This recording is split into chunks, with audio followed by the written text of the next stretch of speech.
Om Shanti. Good morning. आज बाबा की 3/6/2021 की वाणी है। आज बाबा ने सुनाया कि जैसे शिव बाबा कभी भी फूल हार स्वीकार नहीं करते और ब्रह्मा बाबा भी नहीं करते थे। एक बार बाबा कहीं से आए ट्रेन से, तो बच्चों ने माला पहनाया, बाबा को गुलदस्ते दिए। तो बाबा ने कहा, किसको दे रहे हो? मुझे तो चाहिए नहीं। और शिव बाबा को हाथ पैर ही नहीं है, वो कैसे स्वीकार करेगा? तुम खुद चैतन्य फूल बन जाओ। तुम्हें ये इच्छा ही नहीं रहेगी, क्योंकि शिव बाबा तो ना पूज्य ना पुजारी बनता है। तुम बच्चे इस संगम युग पर गुलाब के फूल, कमल के फूल बनते हो, खुशबूदार फूल बनते हो। क्योंकि फूल की विशेषता क्या है? एक गुलाब का देखिए, गुलाब कांटों के बीच में होता है, लेकिन खिला हुआ कितना सबको आकर्षण करता है।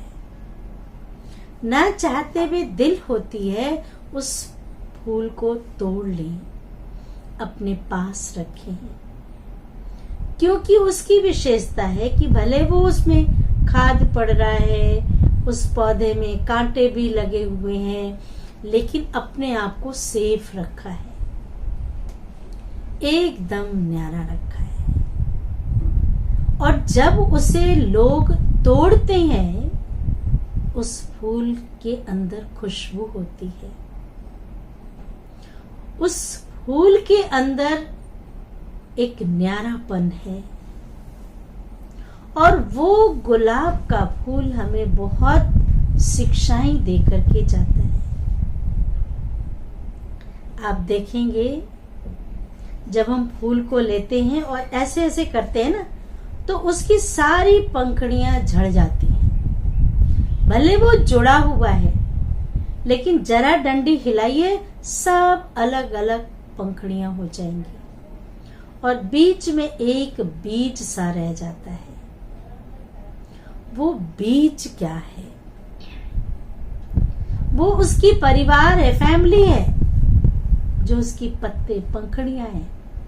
संसार में रहना है, परिवार में रहना है, मिलजुल के रहना है, लेकिन फंसना नहीं है कहीं भी।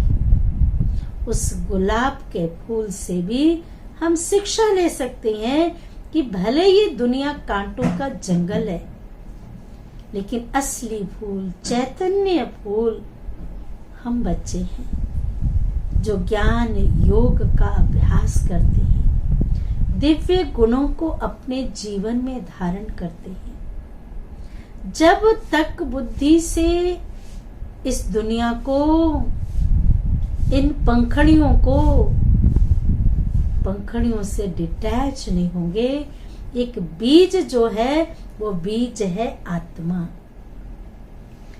आत्मा बीज, उस बीज रूप परमात्मा को याद कर सकते हैं। बीज का बीज से कनेक्शन होगा। अगर फंसे होंगे तो बुद्धि इधर उधर भटकती रहेगी।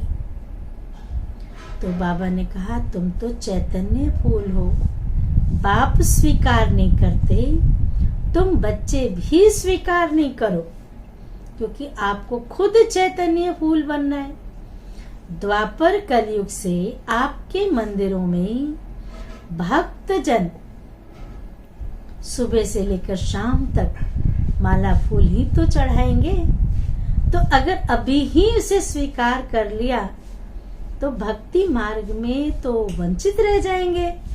इसलिए अब उस फूल को, ज्ञान को, गुणों को, शक्तियों को अपने जीवन में धारण करो।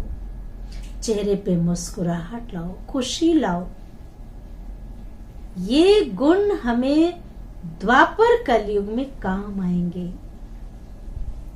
और दूसरा नंबर बाबा ने कहा कि अब अपनी वृत्तियों को सुधारो। किसी चंचल बच्चे को अगर बहुत चंचलता होती है तो उसे सुधारने के लिए उसे बांध दिया जाता है। कहते हैं यशोदा ने कृष्ण को ओखली से बांधा था। बच्चा भी बहुत चंचलता करता है तो उसे बांध देते हैं माँ बाप, कमरे में बंद कर देते हैं। यहाँ परमात्मा कहते कि हमारी वृत्तियां जो चंचल हो गई है, जो सतो प्रधान थी, वातावरण सतो प्रधान था, लेकिन अब हमारी वृत्तियां, दृष्टि, वृत्ति, कृति सब चंचलता कर रही हैं। जो सतो प्रधान थी वो तमो प्रधान बन गई है। अब उस वृत्तियों को बदलने के लिए हमें स्वयं को स्वयं बांधना पड़ेगा। किससे?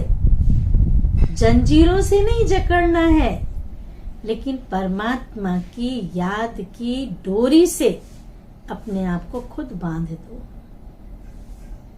जब उसके साथ बंध जाएंगे, उसके साथ जुड़ जाएंगे, एक बाप ही हमारा संसार है, तो सारे बंधन टूट जाएंगे। एक से बंधेंगे, सारी चंचलता दूर हो जाएगी, वृत्ति परिवर्तन हो जाएगा, दृष्टि परिवर्तन हो जाएगा, संसार बदल जाएगा। इसलिए अपनी वृत्तियों को बदलना है। अभी हम सुनेंगे बाबा की वाणी। सार है मीठे बच्चे शिव बाबा, तुम्हारे फूल आदि स्वीकार नहीं कर सकते। तुम्हारे फूल आदि स्वीकार नहीं कर सकते, क्योंकि वह पूज्य व पुजारी नहीं बनते हैं। तुम्हें भी संगम पर फूल हार नहीं पहनने हैं। संगम पर ये इच्छा ही नहीं रखनी है। प्रश्न है, भविष्य राज्य तख्त के अधिकारी कौन बनते हैं? भविष्य राज्य तख्त के अधिकारी कौन बनते हैं? उसका उत्तर है, बहुत अच्छा उत्तर है, सिर्फ सुनना ही नहीं है बल्कि करना भी है। जो अभी माता पिता के दिल तख्त को जीतने वाले हैं। कहते हैं माता पिता कभी बच्चों को बद्दुआएं नहीं देते हैं, कभी नहीं देते हैं, लेकिन कहते हैं जो दुआएं भी दिल से निकलती हैं तो बद्दुआएं भी दिल से निकलती हैं। वो सोच समझ के नहीं देते कि मैं इसको बद्दुआ दे रहा हूं, लेकिन अगर माँ बाप की सेवा कर रहे हैं, उसकी आज्ञा का पालन कर रहे हैं, हर बात मान रहे हैं, हर श्रीमत का पालन कर रहे हैं, तो वो दिल जीत लेते हैं।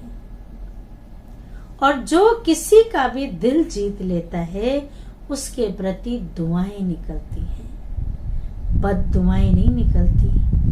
और बद्दुआएं भी जानबूझ के नहीं दी जाती है, वो ऑटोमेटिक दिल से निकलती है। दुआएं भी तो बद्दुआएं भी। दुआएं एक वरदान बन जाता है, और वही जब आह निकलती है, बद्दुआ बन के निकलती है, तो वो एक श्राप बन जाता है। तो बाबा ने कहा माता पिता के दिल तख्त को जीतने वाले हैं, वही भविष्य तख्त नसीब बनेंगे। वंडर है। बच्चे माता पिता पर भी विजय प्राप्त कर सकते हैं।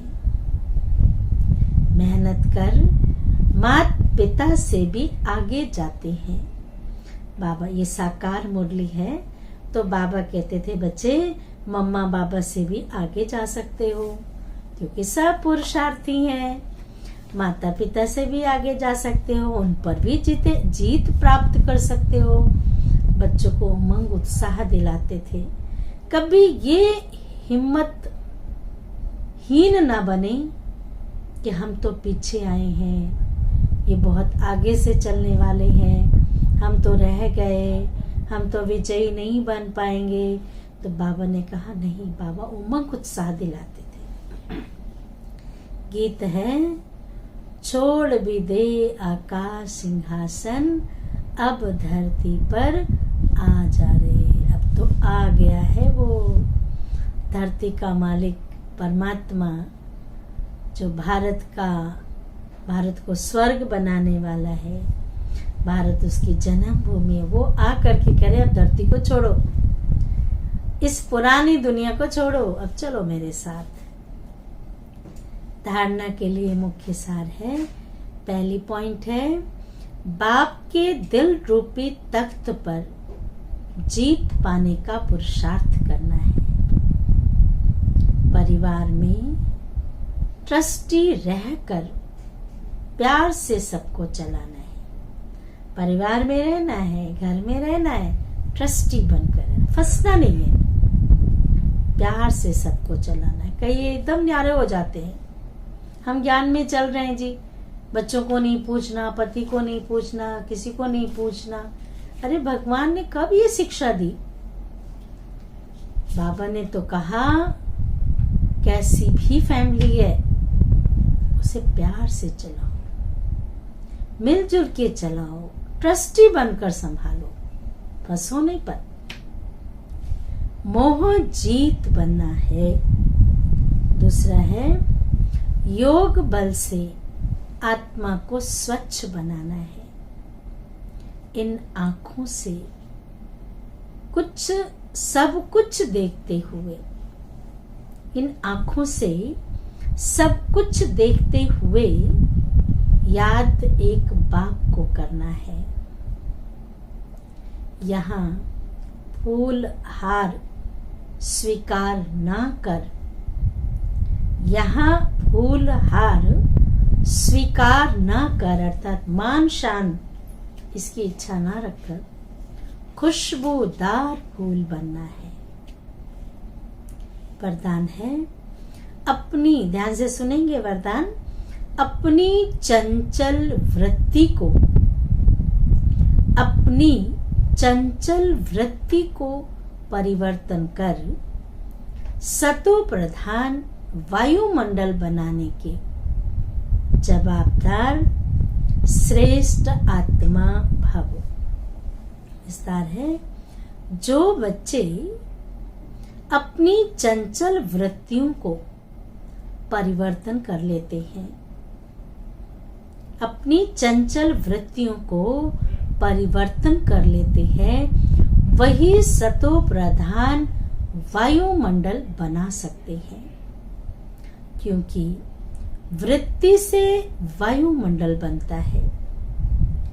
वृत्ति चंचल तब होती है, वृत्ति चंचल तब होती है जब वृत्ति में, ये ध्यान से सुनेंगे ये वाली लाइन, जब वृत्ति में इतने बड़े कार्य की स्मृति नहीं रहती।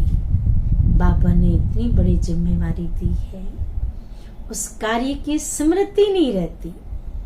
अगर कोई अति चंचल बच्चा बिजी होते भी चंचलता नहीं छोड़ता है, तो उसे क्या करते हैं? बिजी होने के बाद भी अब चंचलता नहीं छोड़ता है तो उसे बांध देते हैं। ऐसे ही यदि ज्ञान योग में बिजी होते भी, लाइन ध्यान से सुनेंगे, लिखेंगे भी, ज्ञान योग में बिजी होते भी वृत्ति चंचल हो तो एक बाप के साथ सर्व संबंधों के बंधन में, एक बाप के साथ सर्व संबंधों के बंधन में वृत्ति को बांध दो तो चंचलता सहज समाप्त हो जाएगी। बांध दो, चंचलता भाग जाएगी। स्लोगन है, अलबेलेपन की लहर को समाप्त करने का साधन है, अलबेलेपन की लहर को समाप्त करने का साधन है बेहद का वैराग्य। जब तक वैराग्य नहीं आएगा अलबेलापन खत्म नहीं होगा। अच्छा, ओम शांति, ओम शांति, ओम शांति।